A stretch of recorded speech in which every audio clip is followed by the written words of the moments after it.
இந்த மயில் பாருங்கள், டெய்லி சாயங்காலமான ஒரு 5:30 மணிலேருந்து 6 மணிக்குள்ளே டெய்லி வரும். அதுக்கு ஏதாவது அரிசி,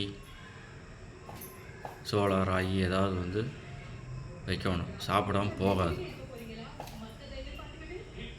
கேட்டு சாத்தியிருந்தாலும் கேட்டுக்கு வெளியில் நின்று தலையை தூக்கி சந்தில் பார்த்துட்டே இருக்கும். வீட்டில் யாரும் இருக்காங்களா அப்படின்னு எட்டி பார்த்துட்டே இருக்கு. நம்ம போய் கேட்டு திறந்து விட்டு அதுக்கு டப்பாவில் எடுத்து வச்சுட்டா நேராக உள்ள ஒரு 5 நிமிஷத்தில் சாப்பிட்டு இடத்துக்கு காலி பண்ணிடும். பிடிச்சா டெய்லி வரும்.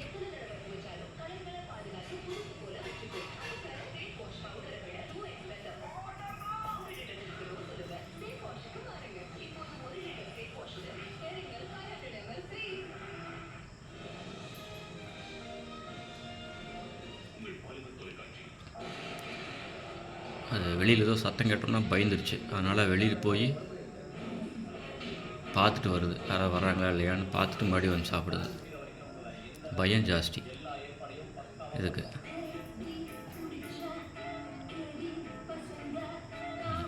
எவ்வளோ பெருசு நீளமாக இருக்குது பாருங்க மயில் தோகை.